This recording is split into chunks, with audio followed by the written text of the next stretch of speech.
Testosterone production generally happens during deep sleep. You move the right levers, and in 6 months, you're a new man. Not only will your entire life be different, but your hormones will definitely increase. Once you get over that little obstacle, that first little hurdle, it changes everything. Nutrition is key.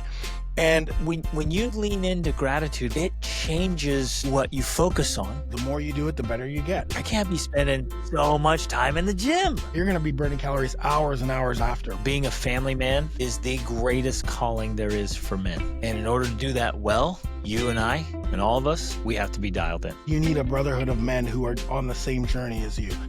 Gentlemen, welcome to the Formidable Family Man podcast. I'm your host, Greg Denning. Today, my guest is Funk Roberts. He and I have a fun, engaging, detailed conversation of how to be healthy and fit and energized and alive for men in their 30s, 40s, 50s, and beyond.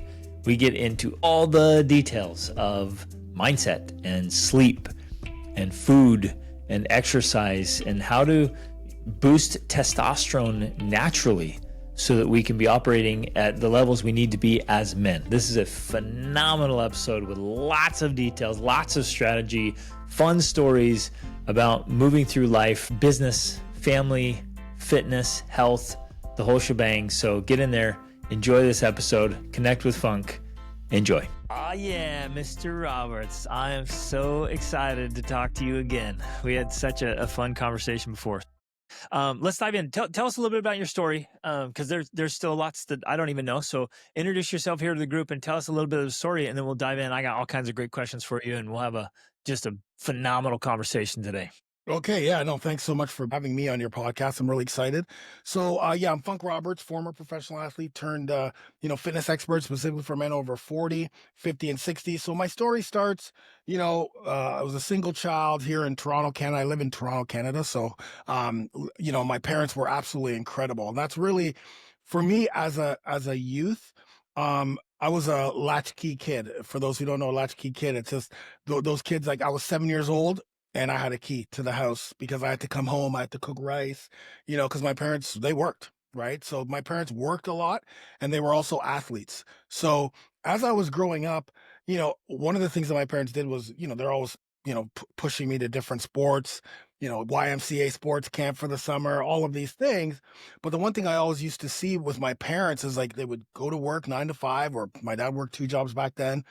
Come home, cook because I'd have to prepare the rice. And then they're out practicing or they're training or they're coming home with trophies.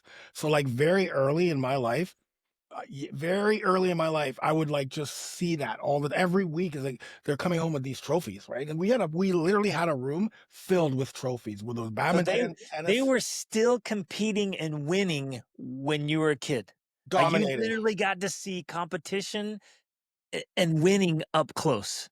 100%. And it was like, yeah, that's awesome. Plus like working, plus like cleaning the house, doing everyday regular parent stuff. Yeah. But then also, competing. Doing the hard stuff that, again, for me, as I grew up, it was just seeing them coming home with trophies and they've never, ever pushed me to sports. They just like put me in sports because they needed. Right, they're working. So, it's here. You go play football, go play basketball. They lived it. Like that was their way of being. It was their identity. Like it would be hard for you to not like be an athlete. Yeah, 100%. Like that. So it was easy for me to. And here's the other thing too about. And I don't know if it was because of my parents or if it was just because of who I am. But I always wanted to dominate. I was the only child, right?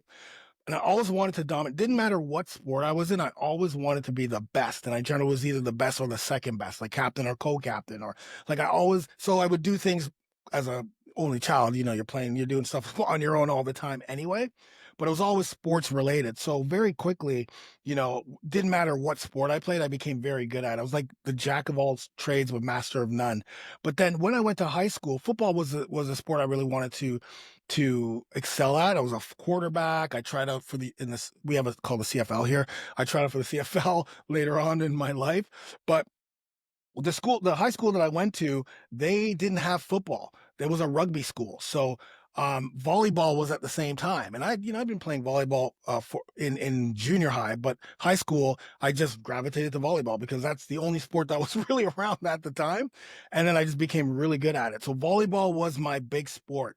And again, as I mentioned before, it was more about like, I wanted to dominate. We had a really good high school team. Then I played on our club team. Then I played on our junior national team.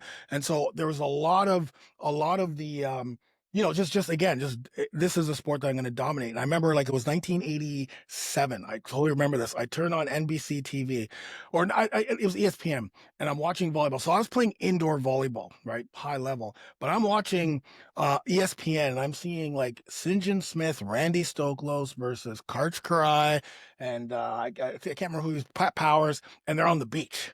Like it's The 2-on-2 legend. beach volleyball, and I'm like, oh.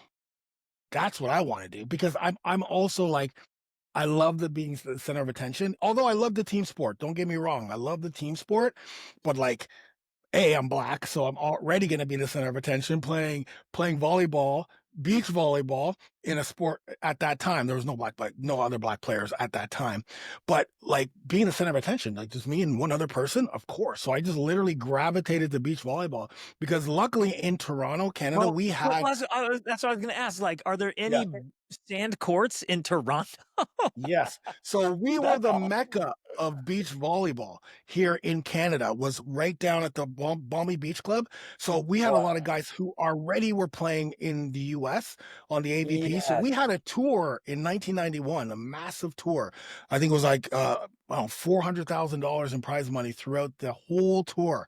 And so that's where I kind of like got my craft. I still played indoor and I played overseas in Switzerland. So I played pro, but it was beach volleyball that really took a hold on me, and Oh, that's just amazing. learning to live that. Like, we had our Canadian tour, then I played on the AVP tour, and of course, like, during the 90s, that was a big rise of beach volleyball during the 90s, and then it was also an Olympic sport in 96, and our Canadian team, Mark and John, they got a bronze, so that blew up beach volleyball here in Canada. Yep. So in the 90s, Amazing. that's all I did. I was playing beach volleyball. I was playing indoor, like at a club level, so very high level. And, of course, dabbling with jobs here and there, I could literally play beach, specifically when we had our tour, I could play beach volleyball all year round pretty much and live. So that was I kind of like the love it. 90s for me, right? I That was the want to I 90s want for to point out like some things that are just really kind of standing out for me about like deep immersion. Like your whole story right there is the power of immersion because your parents were athletes. I mean, they were doing life, but they were athletes and they're showing it from little. Then you get exposed to what's available to you. And then it became big. Like you happened to be in a place where it took off and then, things lined up. So it exploded right there with deep immersion at home, at school, in, your clubs, sport, like you're right there. And I think there's something beautiful if we and our children, for those listening, like if we want to help our kids really embrace something, and they have to want it too, because we don't. I don't want to be the guy that forces something on my kid because I'm trying to like live vicariously through them. Like I'm not going that road. But if one of our kids loves something and we want to really help, your story is such a great example of immersion. Like get in it. Expose them to the 100%. greatness, the greatest players. What's possible from indoor to beach to, what's happening around the world. That is such a cool example of immersion. Can And I here's ask the a thing. couple go Yeah, ahead. yeah, yeah. No, no, go, please. Well, I was gonna ask about, well, what sports your parents were playing because 'cause I'm curious. And then I know you saw their example of athletics. Do you feel like that ever left you feeling a little bit neglected as a kid? Those kind of things. Great question. So, what I was about to say is it started off as badminton because they came from Guyana. They're Guyana is a South American country, Yeah, so yep. they came to Canada, and I think they were playing badminton in Guyana, so they just brought that here and just dominated. Amazing. And then they switched to tennis, and literally, like I remember this. It's like all of a sudden they're playing tennis and they're coming home with trophies. I'm like, how is this possible? You're going from one sport to another and then dominating. My mom specifically, she like I don't know. Anyways, and then golf was the other thing. But anyways, so they never, ever, ever, ever. First of all, they never came to any of my matches, any of my games, nothing. My dad maybe used to drive us to practice once in a while, but as latchkey kids, you just take the transit to get to where you need to go. So my parents were not like, go play the sport, go go. Even as a pro athlete, it was all about like being, getting the job, the 9 to 5. Like they're old school, right? Like if you're Generation X, your parents are kind of old school. Like they just want you to get that 9 to 5 job, get your pension, whatever that is, right? Right. So it wasn't like, pushing me to do like it was literally the opposite. It was all about school. But for me, it was just seeing that, like just seeing it on a daily basis and seeing how they worked. And in regards to like being neglected, I don't think I really took that in because I also had a lot of friends and I was in sports. So a lot of my time was taken through sports, right? Taken, you're traveling when you're playing at a high level, you're always traveling, Yeah, you're on the road a even lot. in a club, like, during high school, I'm either playing on my high school team or playing on the club team. And with the club team, you're always traveling. So that there wasn't really anything about like, the neglecting at all. Like even to this day, I thank my parents for being the type of parents they were because they showed through action. Like it was all about action, right? You know what I mean? And then, Results don't oh, lie, baby. dude, I remember, I was so enamored with trophies. Like I always wanted a trophy because I would go into our trophy room or my parents' trophy room because I didn't have trophies at the time, and literally like the whole room was filled with trophies. And it's so weird because I used to get pissed off because I played a sport where it was medals, like beach volleyball's medals, or Yeah, even a yeah. check, and I'd I be just want a pissed. trophy, man. I just want a trophy, man. I don't want this stupid check. Give me a trophy. I don't want it. So, Yes. so yeah, it's funny how, you know, and I always say this too in regards to like as a parent, it's the actions that speak the loudest. Because my son is he went to Thailand to train Muay Thai for like 6 months and like was like high level training in Muay Thai. I never told him about training Muay Thai because I was also a Muay Thai fighter, but like he would just see me from the outside looking in, seeing I'm training, seeing Muay Thai, and be like, "Yeah, Dad, I think I'm gonna go to Thailand." I'm like, "Really? Oh, Yes. okay, oh, Yes, yes, yes. all right." And then it's like, "Oh, but if you're gonna go to Thailand, then you're gonna go here, where Yep. it's really tough." So the '90s really shaped me in regards to well, I mean, I wouldn't say shaped me because, as a professional, like here's the thing about being a professional athlete in a sport like beach volleyball. If you're a professional athlete, it doesn't matter what sport you're a professional athlete in, you always feel like a rock star. Whether it's a professional athlete in like, I don't know, rodeo or like it doesn't matter the breadth of the sport, because usually people like, oh, if it's not NBA, if it's not NHL, if it's not that, then it's like, how crazy can it be? But every sport has that little community, and the ones who Exactly. who rise through it, you still feel like you're playing like you're a rock star. So yeah, that all came to an end when I turned 30 because I just lost the passion for training. I lost the passion for practicing, and that's when I knew, okay, I'm done. Like and with beach volleyball, it's a sport where you don't actually you can last longer because you're playing on the sand, so you don't have the joints, that joint pain. But I lost that grind, right? I lost it, and I knew right off the bat, okay, if I'm only playing to try to make money and pay my rent, like that's the wrong reason because you're just going to be resentful to your partner. You're going to be resentful to the sport. You're going to just hate your life if you're just trying to get third or fifth. Okay, all I have to do is get ninth place. If I get ninth place this weekend, I can pay my rent. I Like, get to pay what? rent. Yeah. Yeah. Stuff like that, right? Ninth Right. place, dude. You should be playing for first. So I transitioned into a 9 to 5 in the 2000s, right? So it's a 9 to 5 job. I was still playing indoor volleyball, and I also ran the tour for a couple of years, but really and truly is more the 9 to 5 grind. And that was good. I mean, that was good for a while. Again, I took the same mindset of trying to be the best, trying to move up into management as quickly as I can, try to just be the best employee that I could, right? Like that's really what it's all about for me. And then Can I jump in yeah, right here real quick? please, Just please. because I just had this question in my head. knowing what you know now as an entrepreneur and business owner, if you had the chance, and again, it's kind of a silly question because you don't get a chance to do it over, but would you do it differently? Or was that the path to get into the 9 to 5 and climb up the ladder and pursue that?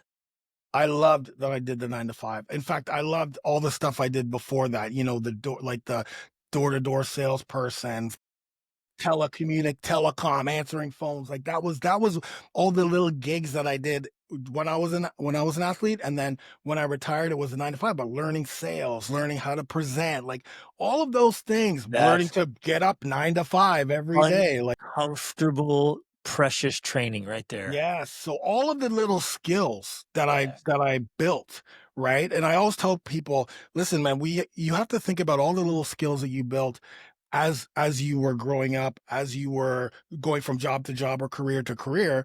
You've built so many skills that anyone can literally start a business just taking the skill sets that they've learned and go, yeah, but I know how to cold call because I used to cold call, knock people on the door and say, hey, do you want some yuck yucks tickets? Like, I know that uncomfortableness. I've lived it. So there's all these So little skill important. sets, right? That I know now. It's like, man, thank goodness I did customer service because I know what it feels like, to be on the other side. So I used to work at Dell Computers and I became a manager really quickly. And I realized that management is just customer service because Yes, it is. all your reps are They're doing is just like, oh, you want to customers. talk to my manager? Okay. Boom. Hey,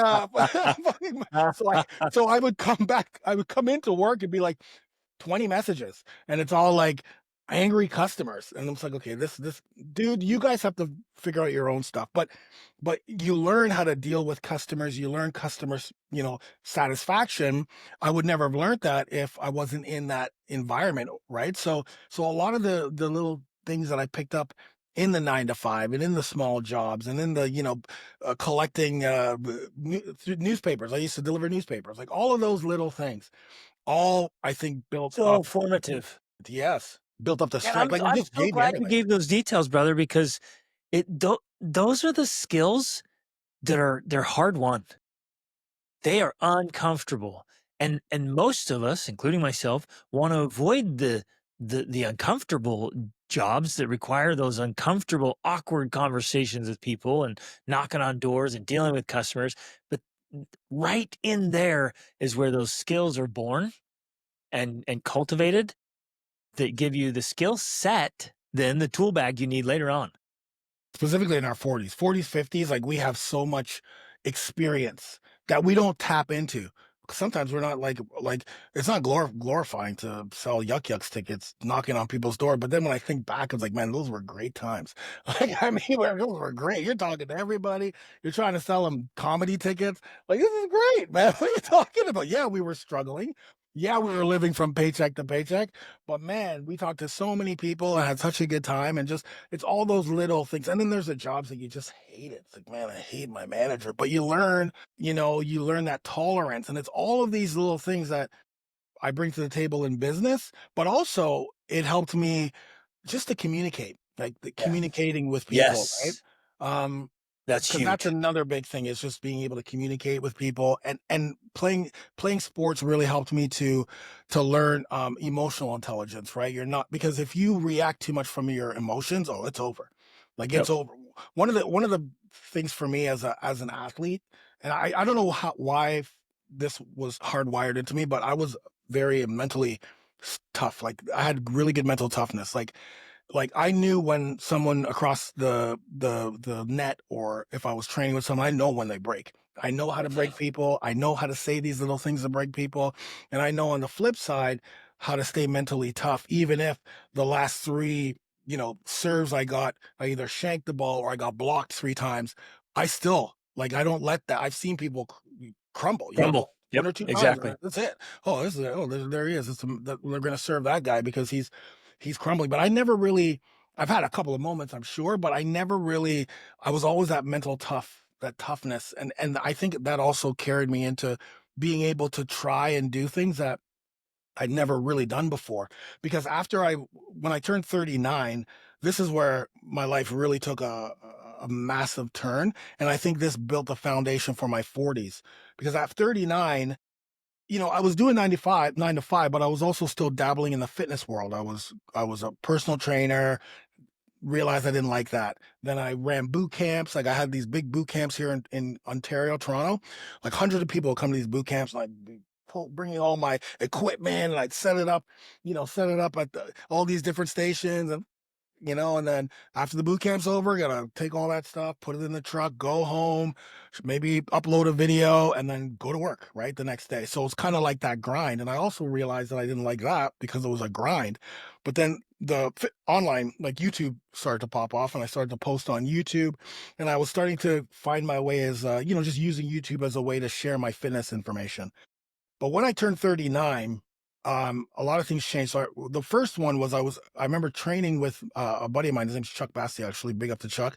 We're at the gym, and he looks at me and he goes, "Doesn't it piss you off that you're probably the hardest worker in this gym? You train the hardest in this gym. You've been training here for about 6, 7, 8 months now, and you still look the same." And when he said that to me, obviously I got defensive, right? Because I'm like, "What are you talking about?" Right? It's like, "Yeah, you look the same. You're puffy, you got a big belly, and you're in here all the time." And I went home and realized that I hadn't ever really been looking at myself in the mirror with my shirt off. Because when I saw that, when I saw what I saw in the mirror, I was like, "Oh my God!" I was like 215 pounds. I was big and puffy. Like, Elliot Hulse used to call it male PMS, puffy muscle syndrome. You're nice, big and puffy, and I had a big belly, and like 215 was like so foreign to me. I was like always like 180, 185 pounds, but I was big. And then so what do you do? Well, as a Oh, fitness wait, hold on. person, So Chuck was just a friend of yours you train with? yeah, Chuck is a friend of mine who I trained with, but tells you the truth. Dude, Tells you the truth. kudos to him for saying, "Hey, I'm gonna say something here that just I'm gonna hold up the mirror and say something really uncomfortable and honest." And what a catalyst.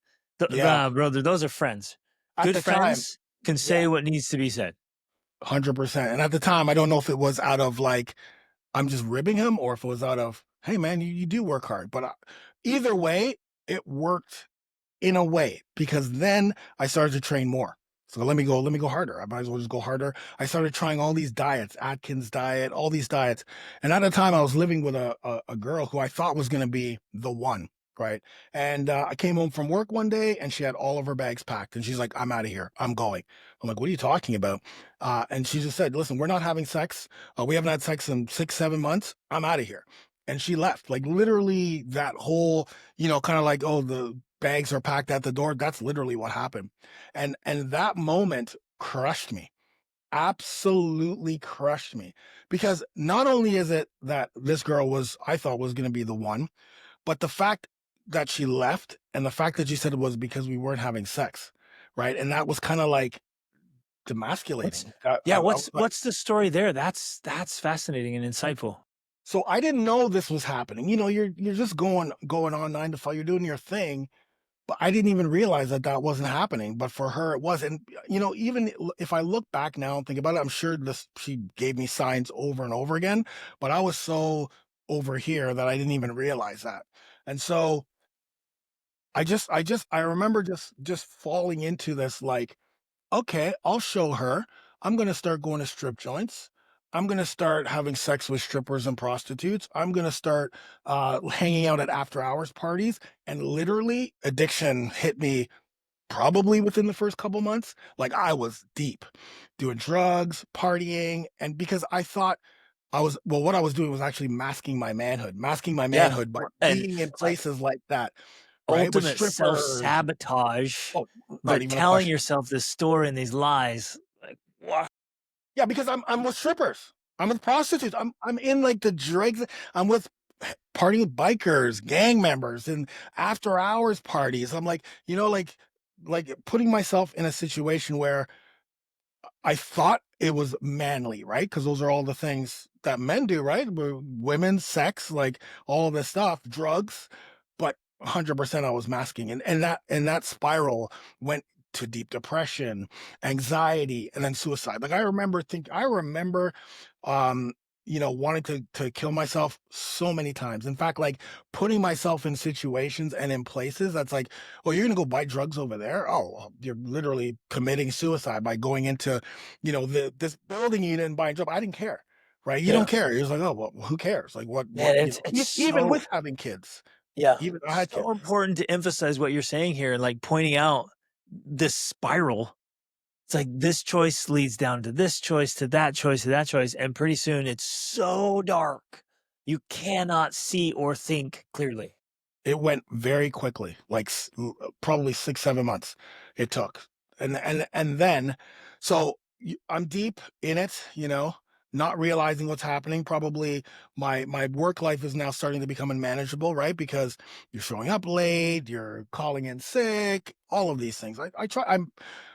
I thought I was masking it, not only from myself but from other people. But people, they knew. They were saying, "What's going on here, man? How come you're here one minute and then you're gone, and then we don't hear from you?"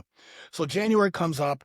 I'm now still 39. January comes up, and I go to the doctor to do my yearly checkup, right? And then I come back. So you do the blood, and I come back, and the doctor's like, "Hey, dude, your testosterone is like a grandfather's testosterone."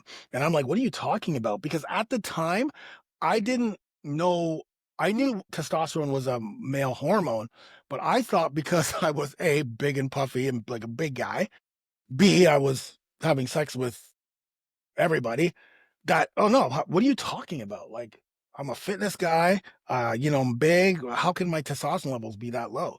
And then, I also was an addict at the time. So, I had confided to my doctor about that. So he's like, oh, well, the reason why or you have a big belly, you can't build muscle, you got anxiety, stress, depression, your libido's low because the only thing that's fueling your libido is the drugs, and then that doesn't work. So Mhm. all of these side effects, he goes, because your testosterone level is 189 nanograms per deciliter. And for you, it should be 800 nanograms per deciliter.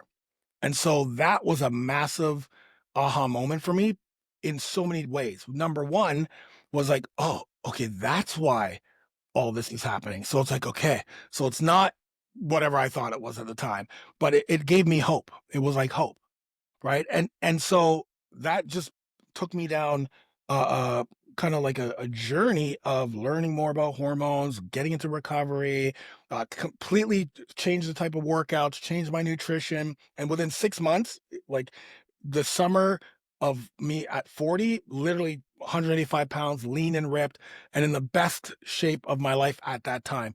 No ifs, ands, or buts about it. It was just like I was a new person completely. And it was just about changing my lifestyle and then going back to the doctor and seeing my testosterone levels had tripled. So it's like, Yes. there you go. There you go. So, and that was all done naturally because at the time, TRT and all this stuff, that wasn't actually a really big thing. Um, but steroids, right? So I remember because as a pro athlete, you can't do that stuff. So I was very aware of like, okay, I can't go down that road. I was going to ask. I was going to ask why you didn't kind of go for the injections like so many Yeah, people are doing, but you wanted to go yeah, natural. And see, yeah, hundred I'm a percent. purist. I want to be as natural as absolutely possible. I know a lot of guys are getting the testosterone injections. I'm like, man, go natural first. See what you can do with lifestyle changes before you become dependent on the injections. Yeah, yeah. 95% of men don't need the injection. The only people who need TRT, the only people who need, I call it steroids, is people with brain injuries and testicle injuries. Those are the only two. Because testosterone production starts in the hypothalamus, and it makes its way all the way down to the testes. So if both of those things or either one of those things are damaged, then obviously yes, 100% go for it. I would tell any man who has those things, whether it's concussion or whatever the brain injury or testicle injuries are. Other than that, 1,000,000% you can do it natural. It's Then just let's go. Let's go. Let's one dive into it, million brother. percent, yes. So from there, that was it. Like the natural way of increasing testosterone really changed my life in my 40s, because in my 40s I fought professionally Muay Thai in Thailand. So went to Thailand, trained, fought, got married, helped my kid go to school, started my online business. So all that stuff happened in my 40s, and all that stuff happened because I had a new leaf, a new look on life, right? Like really Yes. living what I was doing. Yes. and becoming more into fitness. And at the time I was training fighters, strength and conditioning for fighters. But once I hit into my mid 40s, I changed to men over 40. That's when I really leaned in again on how to naturally increase testosterone, right? What are the ways to naturally increase testosterone? I don't know if you want to start talking Yes, I about. do. I want to hear Okay. some of the strategies because I love Okay. this stuff. I love experimenting with it. I love learning about it and sharing it. So let's hit some of the maybe the things you really like to lean into that make the biggest difference. So first and foremost is, and I know a lot of people say this is the mindset, but it is the mindset to know that you can transform your hormone, your testosterone, and your body, and your health, and your life at the age of 40, because we are fed a lot of bull crap that you Yes. can't do that after 40, 50, 60. So the mindset has to change, right? And the mindset does change because most guys, when they're hit their 40s or even in their 50s and they start to feel different, like you just literally know when things are going wrong. You start to feel different. So that mindset shift of I can do this, and making sure that you have a strong enough why as to why you can do this, right? It's not just about I want to lose the belly fat or I want to build muscle. It's about I want to be there for my grandkids, or I can run Yes. around with my kids, or my wife's looking at me with a weird look. Like, you know how horrible it is when your wife, let's say that you have a family and your kids leave the house. Okay, your kids are gone now. So now it's just you and your wife, right? And your wife, she's always healthy. She's always out there. She goes to the gym. But you, as a man, you haven't been doing that, right? Yeah, sure. Your focus is putting food on the table, but if you've got a big belly and you're out of shape and you're sitting down and you don't really have a relationship with your wife, meanwhile your wife's going to the gym and her Tyrone is her personal trainer, and Tyrone is telling her every day that she looks great. Oh, Mrs. Johnson, you look great. And then she comes home and sees you on the couch eating chips or drinking beer, even though you had a hard day at work, dude, it's Man, over. It's lose over. respect. It is over. Let me tell you a quick story about that because Yeah. this hit me so hard, brother.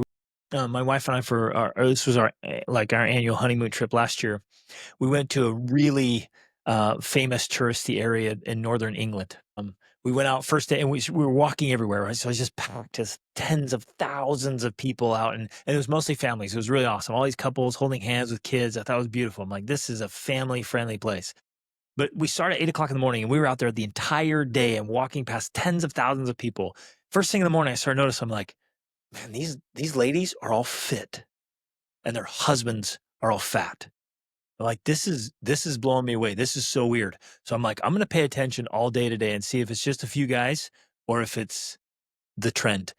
And brother, we were out there 10 hours and thousands of people. The vast majority of the men were out of shape, a lot. And it was exactly what you're describing. I'm like, what is going on? This is wild. Yeah. And listen, I'm not just if you're listening to this right now or watching this, I'm not here to like preach and sit on a pedestal, and because I know exactly where you're coming from. But in working with the thousands of guys I've worked with and hearing the same story over and over again, I'm not here to judge but I am here to just tell you, listen, that it's time to make the decision. It's not Yes, like it is. you need to make the decision. It's just time. It's just time to step up, and it's going to be uncomfortable. It's going to suck at first, but it's going to be the best decision you're going to make. But sometimes you just need that wake up call. Like Chuck gave me that wake up call. Like that was the wake up call I needed to the first wake up call I needed to hear, because I was on my own pedestal, because I was I was posting YouTube workouts. If you look back in the 2016, 17, 18, I would always wear a basketball shirt, like a a jersey, Yeah. right? But I was big and puffy, and I'm talking like, oh yeah, do this exercise, whatever. But man, I was playing the fool, man. I was playing the fool. So anyway, I love it. so I Well, hey, know how let me that feels. emphasize what you just said because you're Yeah. spot on, brother. Like, there's no condemnation here, but what a chance to say, hey, gentlemen, you can do this. Like, you can do this. And yeah, there's some tough days, maybe some tough weeks, but once you get over that little obstacle, that first little hurdle, it changes everything. It literally changes everything because, and I want to drive this home. Like, our body is the vehicle in which we do every single thing in life. Even thinking is done through the vehicle of the body. So, and sleeping and sex and service and having fun and working hard, it's all done in this one vehicle we get. And if the vehicle's in a poor condition, that diminishes the experience of everything else. So get that body right. And you and I both know it can be done quickly and with the right strategies. Like, it's not near as hard as we might think it is, even if we've tried all kinds of things before. Like, you move the right levers, and like you said, in 6 months, you're a new man. Easily, easily. I see it. Like I said, I see it every day. I see it every day. Guys coming in like totally out of shape. So the mindset thing is a big thing. And I'm going to talk about workouts and nutrition, but I'm going to leave that a second because I need to talk about the lowest hanging fruit, which is sleep. And you probably don't think about sleep and testosterone, but let me just talk about testosterone is our number one male hormone. Okay. It's everything for us. So we need testosterone. We want to be getting about 600 nanograms per deciliter or more. Testosterone production generally happens during deep sleep and REM sleep. That's when it happens. So early in the morning, 4 or 5 in the morning during deep sleep, and how the process. It's important for you to know the process. Starts in the hypothalamus. Hypothalamus releases what's called gonadotropin hormone, which goes to the pituitary glands. The pituitary gland then releases follicle luteinizing hormone and follicle sex hormone. They both go all the way down to the testes. Follicle hormone goes to the testes, and the luteinizing hormone goes to another part, which is called the Leydig cell. Once it gets to the Leydig cell, knocks on the door, Leydig cell opens the door, and then your luteinizing hormone is looking for cholesterol because cholesterol is the precursor to testosterone production. So if you don't have cholesterol, you don't have testosterone production. Why am I telling you this? Is because these little things I'm going to talk to as we continue to go through the ways that you naturally increase testosterone. But if you know that starts up here in the brain, it goes down to the testes, and you need some cholesterol. And you also know that this only happens when you have deep sleep, REM, deep sleep, not just generally the 7 to 9 hour sleep. Of course, you want to try to hit 7 to 9 hour sleep because the potential of you getting 2 to 3 hours of deep sleep is going to be increased if you're getting 7 to 9 hours of regular sleep. But I'm telling you right now, not just the testosterone piece of it, because that's what you're going to optimize, but your muscle building happens while you sleep. It doesn't happen in the gym. In the gym, you're tearing down your muscle fibers. You're creating a catabolic environment. So, you're in there, you're doing bicep curls, tricep dips, whatever, or tricep, whatever it is. You're tearing down muscle fibers. But the only way those muscles can recover, get stronger, rebuild is during that deep sleep, during that sleep. So that's the other thing. The second thing is it's a fat loss, right? You're in a perfect fat loss zone when you are in that deep sleep, right? Cortisol levels are low, right? And that's perfect because cortisol is a stress hormone and that causes belly fat storage, and it also blocks testosterone. And the other thing is just you're setting yourself up for a lot of energy and clear thinking as we get older, right? We lose a lot of energy as we get older. Our brain health starts to deteriorate as we get older. So we need to do the things that will pull the lever. You were talking about that, like sleep is one of those low hanging fruits, as well as like literal chronic health issues. At 40, 50, 60, more guys are blood pressure issues, cholesterol issues, like all of these, diabetes. That's huge. Like that doesn't happen when you can consistently get that sleep. So that's key to testosterone. In fact, most of the times when someone comes up to me in my program and they say, Funk, I went to the doctor, and my testosterone about 400 nanograms per deciliter, but I'm doing my workouts, I'm doing the nutrition, just like you said, and I'll ask them two things: how much stress you have in your life and how much sleep you're getting, and they always the same. It's either one or the other, or it's both. And sleep is the big one because most people, we don't get enough sleep, and when that little pillar is attacked, and when you can at least do your best to optimize your sleep. It's not going to be perfect all the time. We know that. But the more you can get that deep sleep and the more you can focus on it, I'm telling you right now, not only will your entire life be different, but your hormones will definitely increase. So sleep is literally the second pillar: mindset and sleep. The third pillar, I touched on cortisol. I touched on stress. It's recovery, but not just physical recovery, it's mental recovery, right? So physical recovery is yoga, mobility, movement, range of motion stuff, Pilates, even things that are going to keep us injury free. Because here's the thing: once you commit, there's no stopping. Like training 3 to 4 times a week, nutrition, all of the healthy habits, that doesn't stop until we are gone. Okay. So we want to make sure that we stay injury free, pain free. So we have to lean into the yoga. We have to lean into mobility. That's like, if you look inside my membership, you'll see like in the Facebook post, like the people who like they put so much stock on mobility and stretching more than the workouts. Yeah, they get the workouts done, but it's like, oh yeah, but I'm doing my mobility with, or mobility guy, or I'm doing yoga or whatever. Like that's like the stamp of like, I'm stepping outside my comfort zone. I'm staying Yes. healthy. I'm not getting injured. I'm continuing to get results, and I'm learning something new because it's very humbling to do yoga. It's extremely Yes. humbling when you It's haven't so done it. hard. Yeah. Totally, totally. Specifically, if we haven't done it, right? So, but you get better. The more you do it, the better you get.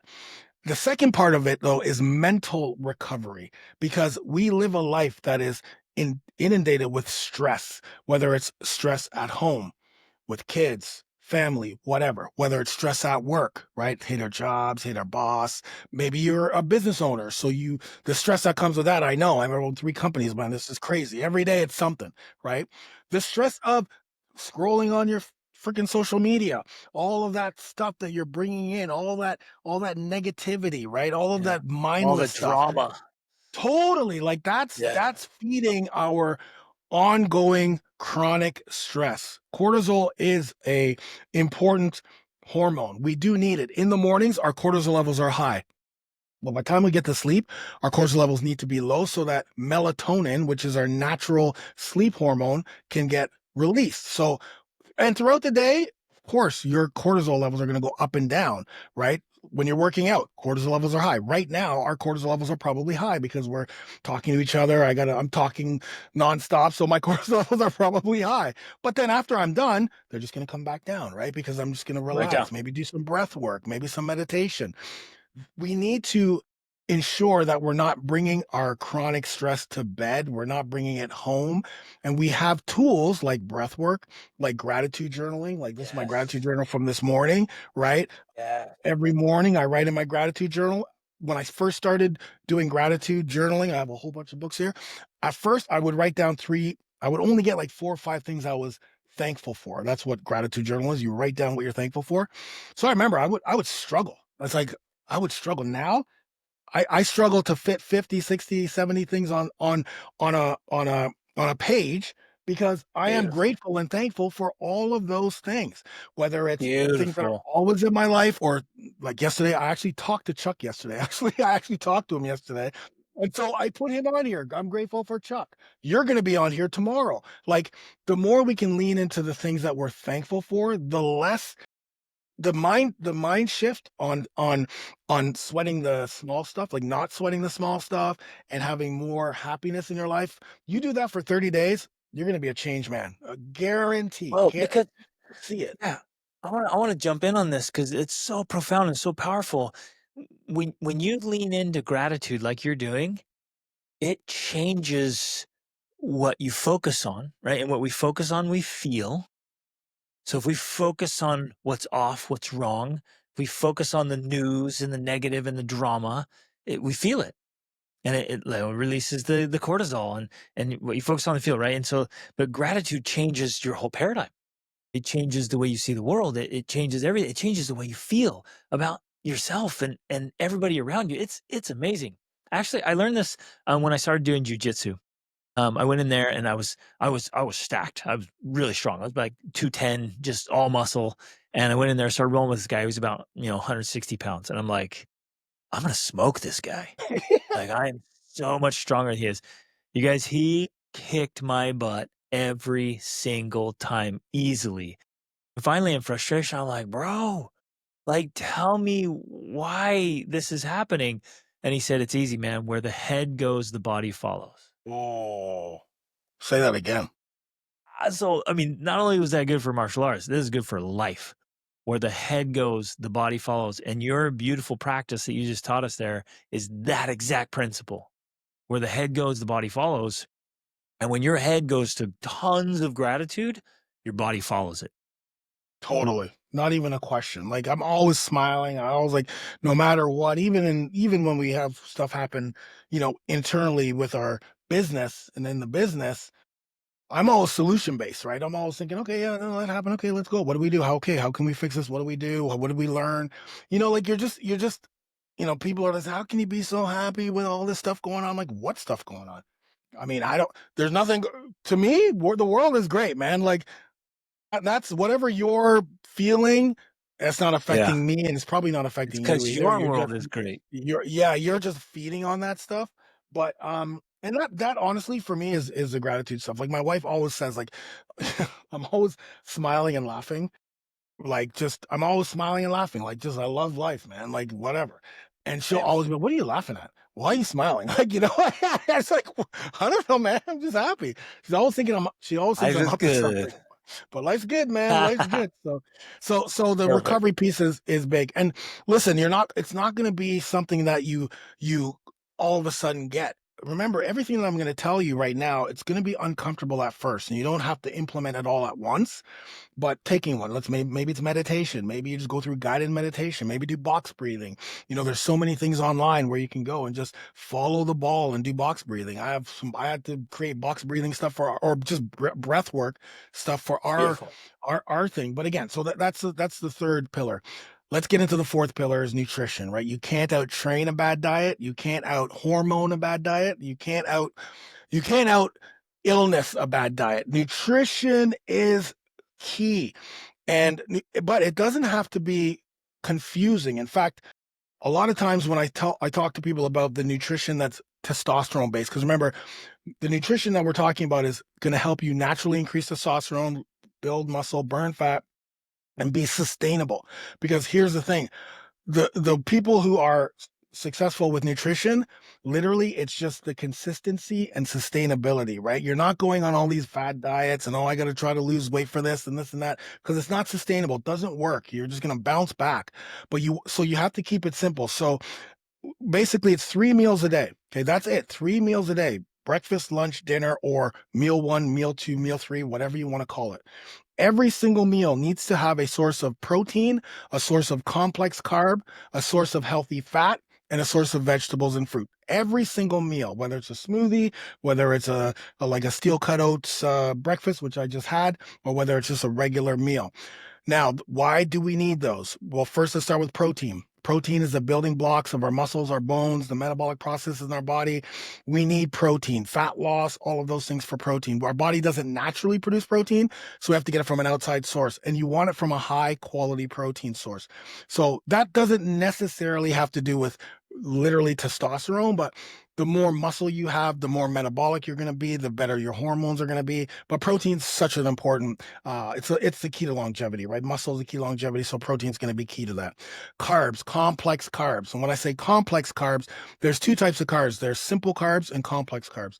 Complex carbs are the things like sweet potato, jasmine rice, white rice, quinoa, steel cut oats, the good high quality carbs. The reason why you need carbs, is for your thyroid. Thyroid is your metabolism hormone, and carbs feed your thyroid. Number two, energy. Carbs are energy. If you've ever been on a low carb diet, 100% you're dragging your butt. I've cut weight. I've watched fighters cut weight, and it's the worst experience for them because they can barely even talk. And that's just because they're eliminating one of the biggest energy nutrients that we have, which is carbs. Carbs are good for the brain. Carbs also keeps your cortisol levels down. It balances your insulin levels, right? Again, it's complex carbs, not like the simple carbs, pastas and all of those things, the breads, most breads. Ezekiel bread's good, but you want to stay away from the other breads. So that's carbs is such an important piece of the puzzle. The third is healthy fats. So we're going to the cholesterol. If you guys remember, I talked about cholesterol having to be in that Leydig cell. When luteinizing hormone gets there better be cholesterol. Well, you're going to get cholesterol, most of your cholesterol, from healthy fats, things like olive oil, avocado, Brazil nuts. Brazil nuts are really good. Grass-fed butter.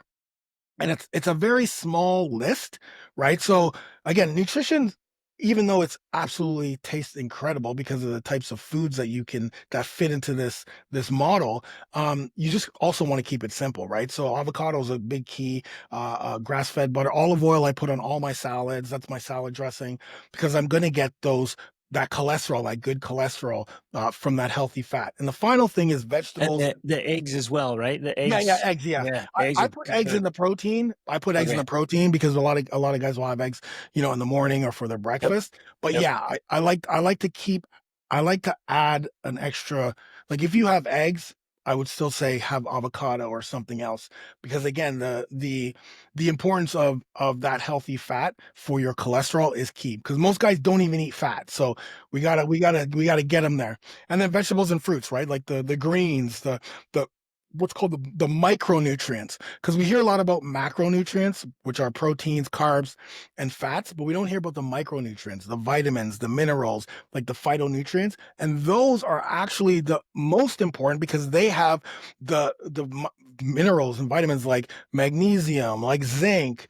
They've got the boron, selenium, like all of those things that feed your hormones, feed testosterone, and keep estrogen levels low as well. So again, whether it's fruit or vegetables or a mixture of both, usually in the morning you're going to have your fruit, right? Like berries or like strawberries, that's type of thing in the morning. I always tell people you got to have at least one salad, one green salad with one of your meals, because most guys don't eat salad, but that's going to give you the greens, the cruciferous vegetables that we need because that has a lot of the micronutrients. And then, of course, in the afternoon, for dinner, you may have steamed vegetables or, whatever it is. But again, having those vegetables and fruits, protein, complex carbs, and healthy fats. So key. And only 3 meals. So you don't have to snack because the carbs is what's going to ensure that you're not snacking. If you don't have enough carbs, that's when you start to get the sweet tooth. That's when you start to get, you feel like eating processed foods and salts because you're not eating enough carbs. Most of the time that's the reason, unless it's like actually like a habit, right? Like, some people, a movie comes on, or like here in Canada, used to be like a hockey night in Canada, which used to be at 8 o'clock on Saturdays. So for some guys, it's like they don't even have to think about it. They'll just go and grab a beer It's because it's hockey it's night. hockey time. It's hockey time, right? So that's more of a habit. And most of the times you can easily break that. But again, it's the carb that's usually the missing piece. So that's the nutrition piece. So again, it's And three meals. let me ask about like percentages, what you think, because I'm in the camp of very low carbs, and even more protein and fats, right? Really making the emphasis there. But what do you think about percentages? And then what do you think about a rough calorie number? Do you like to obviously want to be operating in a caloric deficit? Yeah. So here's the thing: we don't count calories because um, the reason why we don't count calories is that's a barrier for most guys because Yes. people are not. I'm not Right. talking about the It's guys who extra are work. It's dialed an in. extra step. Yeah. I'm talking about the guys who I'm at Z and I just need to get, or I'm at A and I just need to get going. So Yes. no counting calories, and it's literally a balanced plate. But generally speaking, you're looking at about 40 to 50% of your meal, like the plate, is going to have carbs. And the reason why is because when you don't have carbs, and this will also tap into the type of workouts I propose.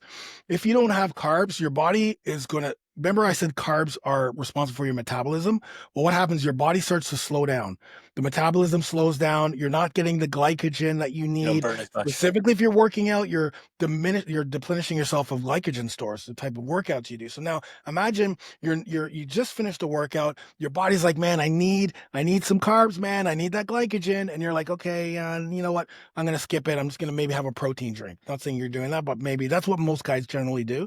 And then they may not eat again for 4, 5, 6 hours or maybe till the next day. And so what's happening is your body goes, okay, Funk, you're not going to feed me the glycogen, the carbs that I need. Okay, you know what I'm going to do? I'm going to hold on. Because now we're in survival mode, right? So we're going to slow everything down. I'm going to actually hold on to the fat because if you're not feeding me the carbs that I need, I'm going to hold on to the fat, which is why you see a lot of guys who are skinny fat and they don't eat carbs. It's usually because their body is holding on to fat. The body's going to actually take that protein that's supposed to be for the muscles, the metabolic process, and they're going to use it as energy. The last thing you ever want is your body using protein that's needed for your muscles as energy. And then, of course, the vitamins and minerals and all of those other things going in aren't really getting to where they need to go. Getting those carbs in kickstarts the metabolism. This is something that happens all the time. With not all the time, but happens quite a bit because most guys are afraid of carbs and they'll go for 2 months, 3 months, maybe not eating as many carbs, but they still can't get rid of this belly fat, right? They may start to see a change in the body, but it's a belly fat. I'm like, how much carbs are you eating?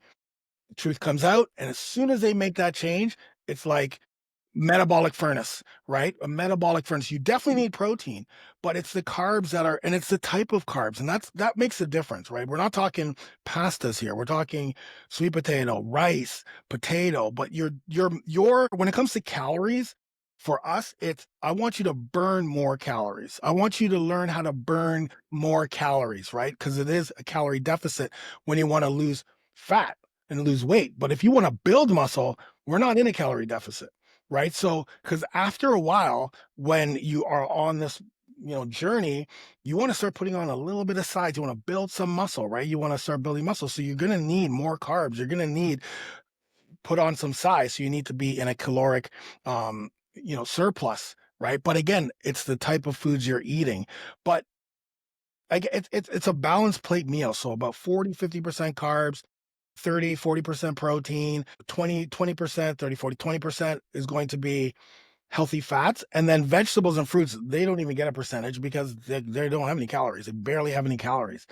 So the caloric in what you're taking in calorically with vegetables and fruits is very minimal, if not, depending on what you're eating, none. So it's mostly going to be, carbs and proteins, really and truly. And of course, you need those fats. But we don't, but what basically all I want people to do is make sure that every single meal that they have has a source of protein, carbs, healthy fats, and vegetables and fruits. Because then when you can do that, when you can look at your plate and you go, oh, wait a minute, where's I don't have any fats. Okay, let me go get a half of an avocado. Boom, right? Like it's the behavior of the balanced plate meal. And then once you get that, if you still feel like I still feel like I have a sweet tooth on Fridays and Saturdays.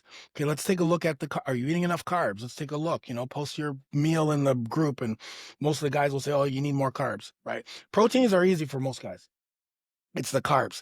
It's very difficult for new people to come in and create a better relationship. But as soon as they do and they start to feel the energy and then of course you remember as your BMR, as your basal metabolic rate continues to increase, because the more muscle you have, the more metabolic you are, and the Yes, more food exactly. you need. So when you start counting calories too much, it just really truly sets up a barrier, and then it's like why are you still eating 800, 1,800 calories when you're building muscle? Your body needs more, man. Your body needs more because your body's at a point where it needs a certain amount of calories in order for everything to work. So if you're not even getting that many calories, yes, I know some people want to lose weight and it's got to be a caloric deficit, but there's better ways to get into that deficit. And for me, it's the type of workouts you do and getting the 7 to 10,000 steps a day. That's going to add more caloric burn for your day as opposed to not eating, because we need that. We need those nutrients. We need those nutrients. I've never seen anybody in any of my programs um, gain like fat because they've eaten carbs. Like again, if they're eating the wrong carbs for sure. But so yeah, Yeah, because a lot of guys are just living on carbs. yeah. Now, That's yeah, their 100%. Now, of life. course, there's outliers. Like you're an outlier. I call you you're a unicorn in the sense that you've been training and in shape for most of your life. So you're different. Like you can probably get away with low carbs. You're different. Your body's different. Most of these guys coming in or listening, perhaps, they haven't been there for years. So we got to get them into a place because in my program, once a year, we do, or twice a year, we do what's called a nutrition audit. So at the beginning of the year, we do count calories at the beginning of the year. Actually, at the very beginning of the year, we count calories because I actually do want them to know how many calories are on those plates, like because Yes, you get used exactly. to. So I love yeah, that idea. Like, hey, let's yes, just get an idea. When you make a plate, just get a rough idea of yes. what that looks like. Yeah, I love that. Yeah, so it's a 7 day, and they hate it because I tell Right. them, listen, we're doing the audit, but we're not just kind of doing the audit, we're doing the audit, Yeah. which means every single thing you put in your mouth, Good. you It's have good to to. know. It is It good to is. know. get It that is because picture. it gives you that big picture. So now let's move to the workouts. What type of workouts do we need to do if we Wait, want? can I pause Yeah. real quick? Yes. So I've seen pictures of you just absolutely shredded. Yeah.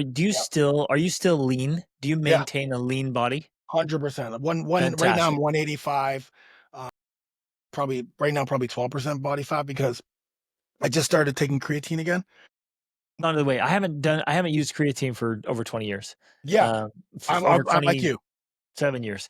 But Totally I like you. kind of want to try a little bit of it Yeah. and So see how I respond. So I stay yeah. lean all the Yeah. time. Yeah. I'm eating roughly, I think somewhere around um 2,000 calories. I'm gonna guess. I don't measure either, but I don't eat a lot, and I do intermittent fasting. So I Yeah. eat breakfast around 11.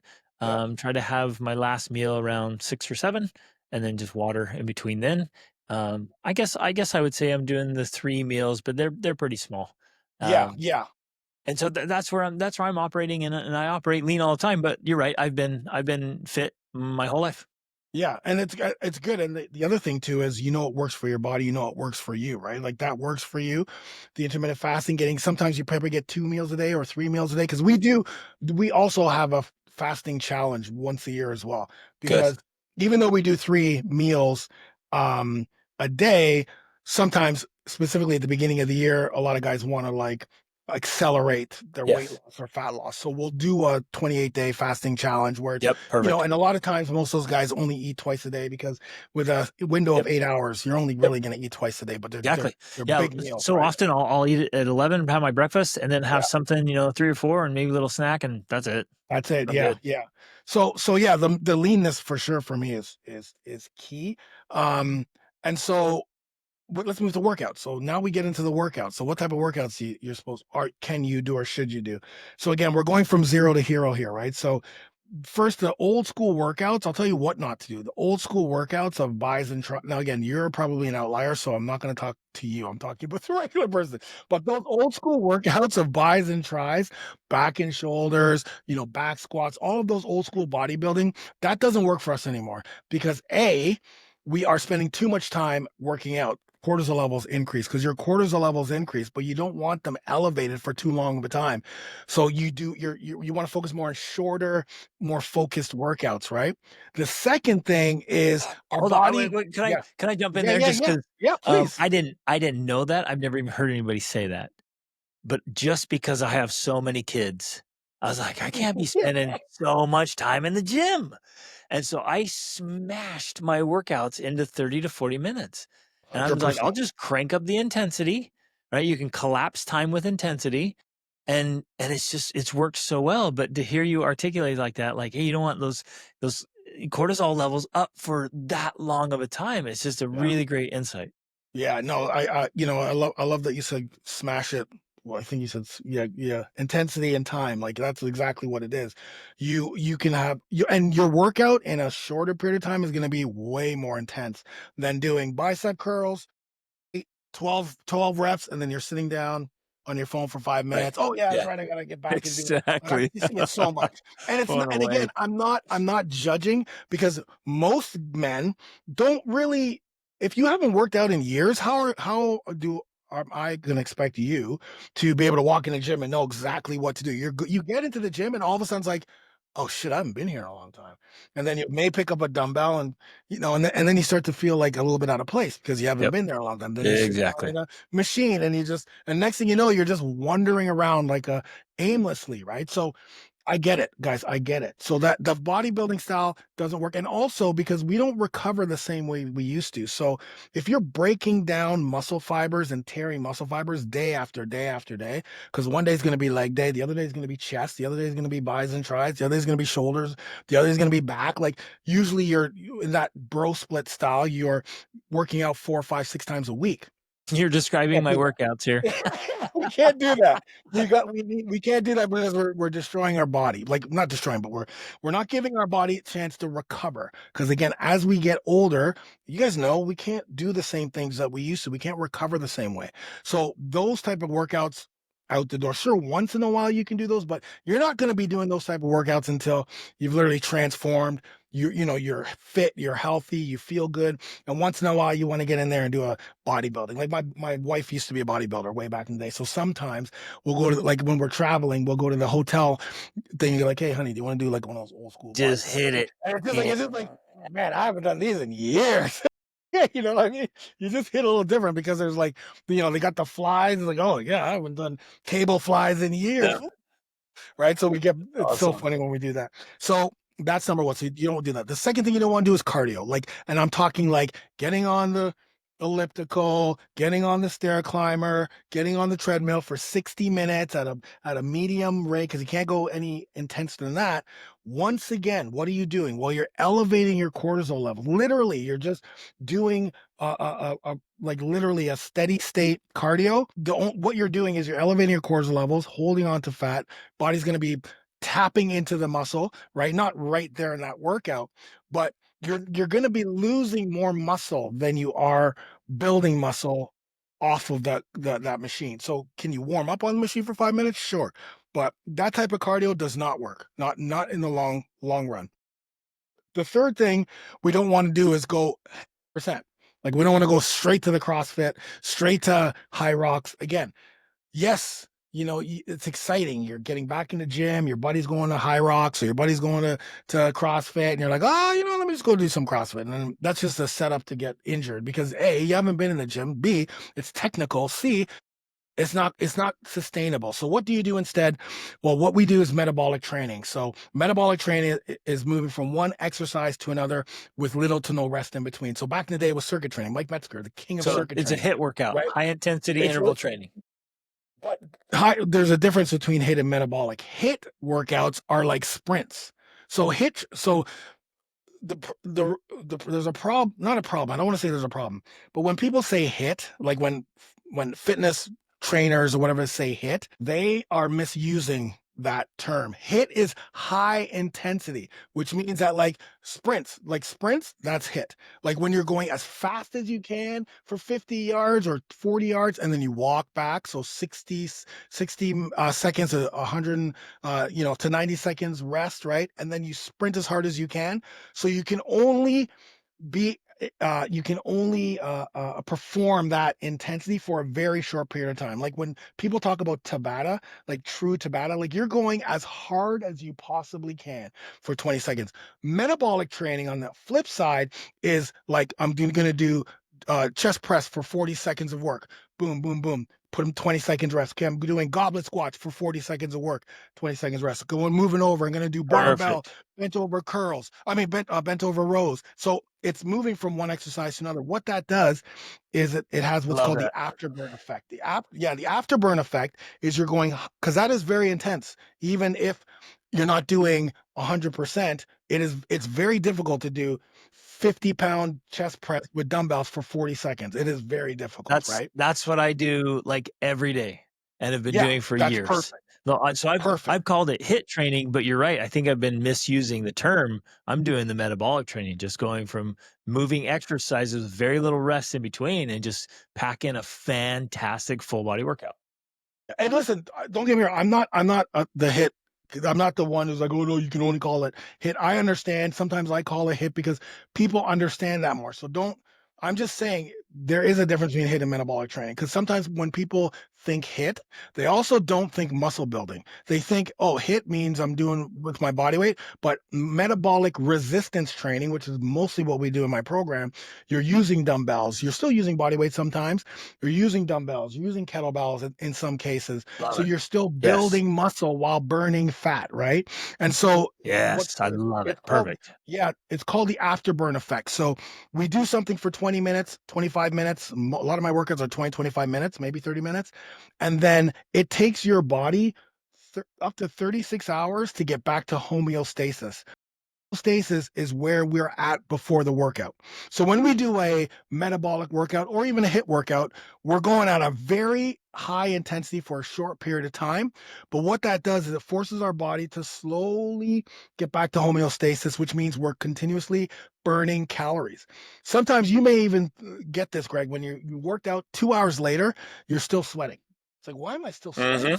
Like, oh, that's because your Yeah. body's still metabolizing. Your body is still burning calories because it's still trying to get to homeostasis. That used to be I shouldn't say used to be because even newer guys that come into the program, they start to complain about that. It's like, hey, Funk, something's wrong with me. Uh, you know, I'm still sweating. 3 hours later, I'm still sweating. I'm like, no, this is what's happening. And it's like, oh, okay, that's supposed to happen. Yes, it's supposed to happen. But when you do cardio, for instance, your level of intensity only goes so high. So it only takes maybe 30 minutes to get back to homeostasis. So that's also another reason why these short metabolic workouts will not only burn calories during, but you're going to be burning calories hours and hours after, right? And that's what we want. We want to put our body into this metabolic state. We want to be burning calories as much as possible outside of, the workout itself. So those are the type of workouts. And again, there's so many Oh, metabolic ways to set up metabolic workouts. I like yeah. timed workouts because you don't have to worry about you don't have to think about like counting, right? Most of the workouts are Yep. timed. 30 seconds of work, 30 seconds rest. Yep. 40, 20, 15, 30, whatever it is. Um and then the And final there's thing, so much variety. It's so easy yes, to make it fun and enjoyable. totally. Like it's just Yeah, and it's a also great way to challenging. work out.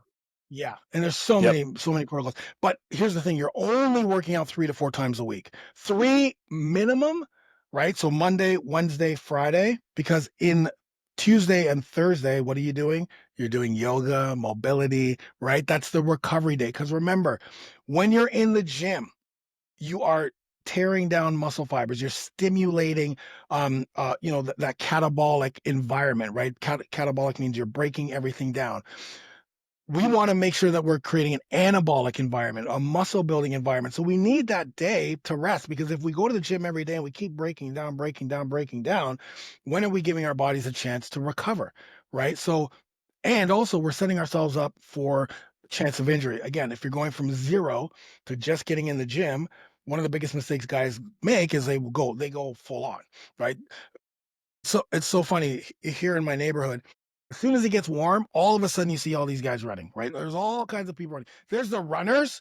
I see them, Bro, the rain, snow, Canadians are sleet, just hail. happy They're to be already out outside there. after a long Yeah. winter. These guys are out here, and I'm like, oh, this guy's only gonna last. I'll see this guy maybe a week, maybe 2 weeks, and then after that they're gone. Why? Because it is hard on the body, specifically in your 40s, Yeah. 50s, and 60s, to just start running knees, joints, like that. And so that's going to catch up very, very, very quickly. And that's going to put us on a sideline. Remember, we want to train smart. We don't want to be killing ourselves. This is a marathon. It's a longevity game. We want to be training until we're 100 years old. We want to be doing burpees until we're 100 years old. Do not be afraid of burpees and do not buy into the burpees suck. You don't need to do Bro, burpees. If you can't get down and up fast, dude, burpees is a that's the it's a test. must in this program. It is a must in my program. Everyone does burpees, no matter what. We even have what's called birthday burpees. So I have to do 56 burpees for my What? birthday. And the Yeah, crazy thing is, and this is what blows me away. Every single guy in the program, when it's their birthday, they set up the phone, they click record, and they do the and burpees, they do whether it. it takes them 10 minutes, whether it takes them 15 minutes, or whether it takes them 3 minutes, they do it. And it's I it's it's love to just hear what you say we that. do. That's the mindset. Remember I talked about that mindset? I talked at the very Yep. beginning. It's listen, like you even said, you do hard, you have that we do hard stuff or whatever. Like I love Yeah. that. And that's what Yeah. we do. Listen, DDHT, Dennings do hard yes. things. Yeah, yes. And that's just what we do, man. We lean into the burpees. We lean into hard and staying outside of our comfort zone. We lean into yoga and Pilates and things that we're not used to or not sexy because we know that these are the things that'll fuel us into longevity and not just physically, but mentally. Because in the end, we are going to be the patriarchs of our family, whether we want to be or not. Yes. This gray beard says, oh, when shit hits a fan, we got to go to funk because funk's grandpa funk. I'm not a grandpa yet, but it happens. Like there's nothing we can do about Well, it. It's it just what needs we do. it needs to mean something. That's what you're saying, Yes. and I love that. Like, it needs to be a symbol of something that we've really earned and paid a price to be there. Like again, the respect, because we all know that we want respect. I don't care who you are. If you're listening to this right now, you want respect, you want status, you want to feel like you are there's a purpose in your life. Like you should have your own purpose, but you need to. I know that a lot of men want that respect, and you're not going to get the respect because you make $1 million. You're not going to get respect because you're a CEO. You're going to get the respect because you put in the work to be as healthy as you possibly can, because everyone knows Yeah. it's a difficult thing to be consistent about. It's difficult. It is very difficult to be consistent day in and day out, eating the right foods, staying away from the foods that are gonna, kill your testosterone, make you estrogenic. We'll get into that in a second. Um, and get in the gym or in your home, getting those workouts done when you only have 15, 20 minutes, or when you're traveling. Make leaning into the yoga, leaning into the things that are uncomfortable. Gratitude journaling, meditation. Like those are getting sleep and going to bed at 10 o'clock, getting up at 6. Those are the things. The byproduct of that is an unbreakable body and an unbreakable mind, and people see that spirit and they see that in you. I'm telling you right now, I'm at 56 years old right now, and I'm in an industry where I'm with a lot of guys who make a lot of money, lots of money. And the people who have the most respect are like when I walk into a room, I demand respect, just not because I say I demand respect. It just happens just because of my physique, the way I walk in with Right. confidence, because I know who I Yep. am, and I'm not looking for outside reassurance. But so many times I'm telling you guys, it's, oh man, hey, what are you doing for your workouts? Oh wow. And these are like guys Yep. making 10, 12 figures, 11 figures, whatever it is. There it's a different story. And then going back to like my parents and seeing my parents training and going, like coming back with trophies, and my son seeing me, like I don't tell my son you should do this, this, this. He just sees it and automatically does it. He's got like your kids are the same thing. That's all they know. That's all that, well, my dad does this. I want to be like my dad, so I'm gonna do it. So many guys in my program Yeah. when they're it's funny, like I remember I'll tell one story about Ben Gervais. Ben Gervais, he said in one of the coaching calls, like, yeah, the other day I was downstairs and I just heard all this banging upstairs, right? I heard all the banging. I'm like, what the hell's going on up there? So he walked up and his 11-year-old kid is working out, doing push-ups and squats. And he said, oh, I'm doing this because I want to be like you, Dad. And it's just like, oh, break my Yes. heart. You kidding Yes. me? Earn right Dad doesn't say there. anything. He sees his father working out in the basement, or he sees his father struggling, and that's good too. Your dad's struggling, look at him struggle with this workout, but he's still getting through it. Those things, the action that we do as fathers, as men, it speaks volumes, more volumes than this, man. I see this all and hear this all the time, and then it's like, dude, like you're talking this, but what are you talking about? Look at you, right? It's I, the again, I don't legacy judge. stuff. Yeah, I don't judge, But but it is. it's Listen, well, man, it's the proof's in the reality pudding. because the body, yeah, the body's a walking billboard and a walking Mm, business card. It's all yeah, of that, man. And for it's sure. it's that one vehicle. And so, in a very real way, our habits are on display. Yeah, They can't couldn't have said not that any be. better. Yeah. For sure. And with elevated testosterone levels, again, you want to do it naturally. Again, the number that we have, the number that I say is 600 nanograms per deciliter, because generally speaking, that's when you feel good, right? Can you feel good at 500 nanograms per deciliter? Sure, but 600 is kind of what we strive for. 1,000 plus is what we want to have, because I'll tell you something. In the 80s, okay, so if you go and get your testosterone levels checked right now, by the way, it is very difficult to get your testosterone levels checked from your doctor, because most doctors push back on that. Please do not let your doctor push back on you if you're asking for your testosterone levels, because the first thing they'll say is, "Oh, is it because how's your libido? How's your energy? Oh, it's good, it's good. Okay, then you don't need it. No, no, no, no, no. I need to know what my number one male hormone is saying. The one thing that makes you a man is your testosterone. So you push back. And so when you get your Yep. testosterone levels, it's going to be between 200 nanograms and 800 nanograms, or I think 900 now. And that's going to be normal. But doesn't even make sense. How can 200 to 900, how can there be a 700 score? Like that makes zero sense. And that should tell you something, right? And that score of 200 actually used to be 600. So in the 80s, men's testosterone levels used to be 1,000, 1,200, 1,500 naturally. In fact, right now in 2025, testosterone levels are the lowest they've ever been. And estrogen levels, which we do need a little bit of, but it's a female hormone, is the highest. And you can tell men who have high estrogen is they're the ones with the man boobs, they're the ones with the belly, right? The beer belly and the dad bod, that's not cool. That's actually killing you. So when you see a score of 200 to 800 and you're at 212 and the doctor goes, "Oh no, you're good, you're normal." Well, why do That's I still feel so low. horrible?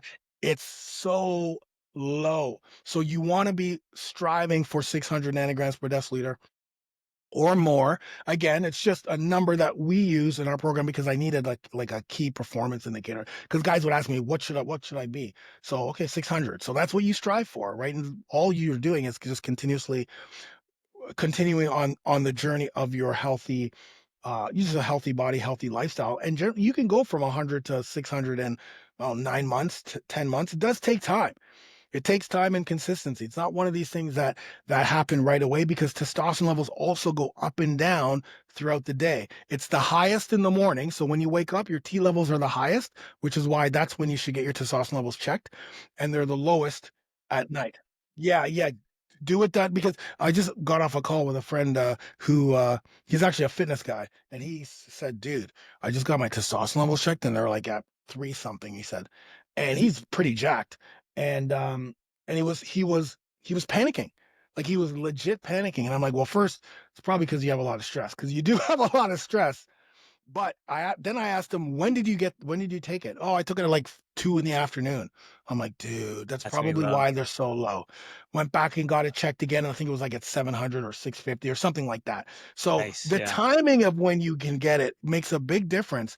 But also there's other factors like stress and lifestyle. Of course, the foods that are killing your testosterone are soy and processed foods and sugars and alcohol and weed, like all that stuff destroys your T levels, right? 100%. So you want to eliminate those foods, bring in the good Yes. foods. Of course, there's all the toxins out there, plastics and all that stuff, which is very difficult to get to remove. But let's start where we can control, right? Let's start with changing the mindset. So knowing that, okay, I can get in the best shape of my life. And I want to do this not just for myself, or maybe it is for yourself, but you got to go deep with your why. It's got to literally be so powerful and strong that when Brenda comes to work with donuts, right? Like she does every Wednesday, and she Like, says, knock it Funk. off, Brenda. You're trying to Yeah, kill me. exactly. You're running my You're gonna testosterone. You're gonna be like, no, thank you, Brenda. I'm cool. I'm good.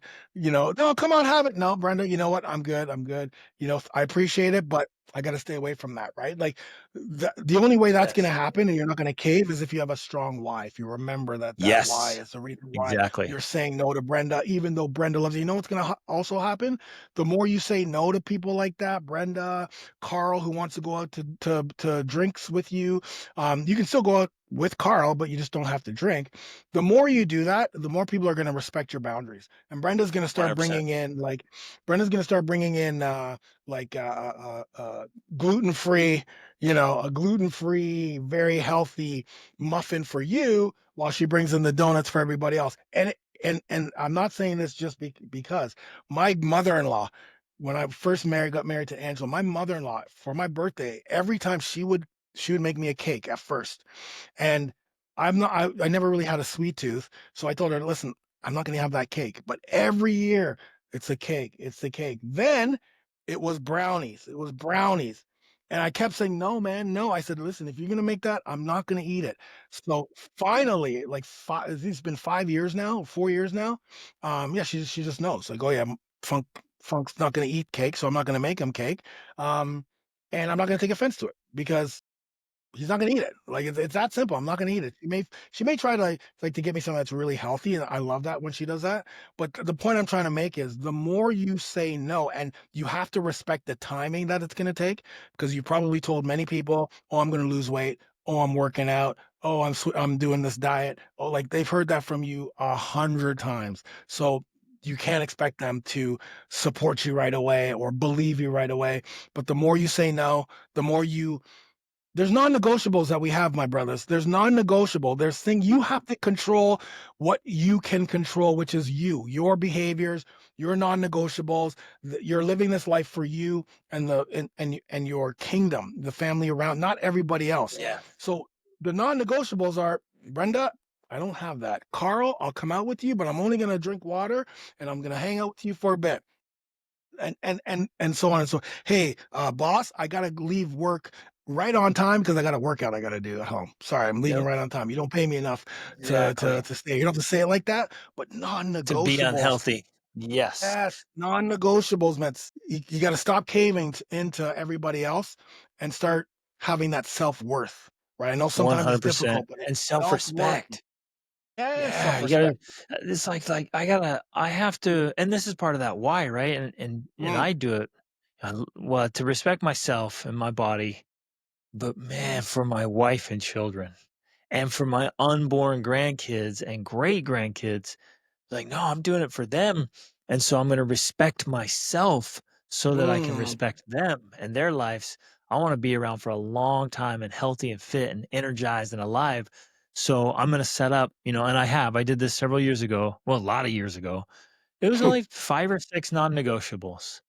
But when I said that, my integrity on the line, I committed. Like, I'm going to keep these, and that's that. And it's done. And, it can't be 50 things, just a few things. And you say, "These are my non-negotiables," and you hold to them, and you're right, man. It inspires people. They respect it. They honor it. It helps them change and make their own non-negotiables, and it's sustainable. And so life is good. I can stay healthy and fit and energized and love my life. It's super Because powerful. yeah, I mean, the non-negotiables are key. The self-respect is key. And it's not going to be easy, which is why you need to do this with other people. You need to gather in a brotherhood. And I say brotherhood because you need a brotherhood of men who are on the same journey as you, right? The guys who feed into, okay, we want to be new men. We want to, be the best we can be for ourselves and our families. But we also know that it's going to be difficult sometimes doing it on our own. We don't like to we listen, the lone wolf mentality, you gotta kick that out the door, man. You gotta It you gotta doesn't kick work. that out the door. The lone wolf mentality does not work, right?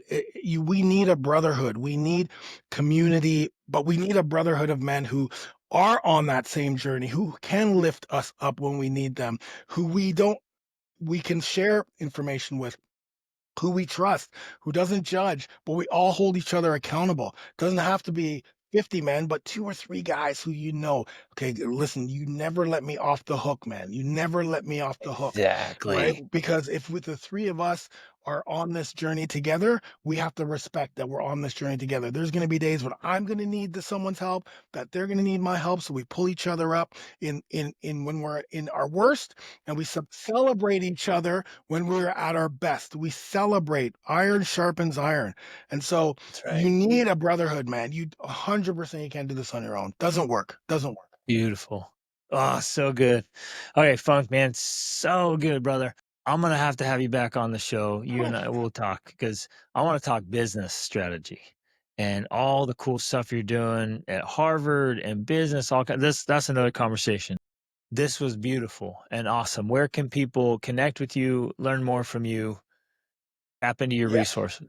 Thank you. Listen, over40alpha.com. If you're ready to change, right, and you need a program, go to over40alpha.com, $1 for 30 days.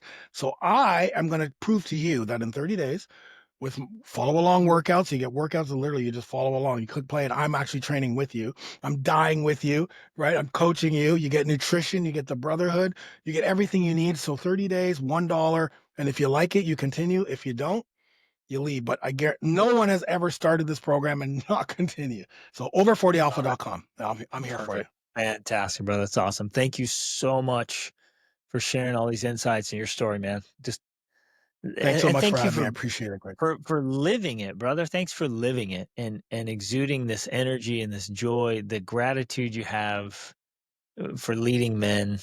I feel like being a family man. is the greatest calling there is for men. And in order to do that well, you and I and all of us, we have to be dialed in. So the work you're doing matters so much, man. So I appreciate that, brother. Appreciate you, brother. Thank you so much.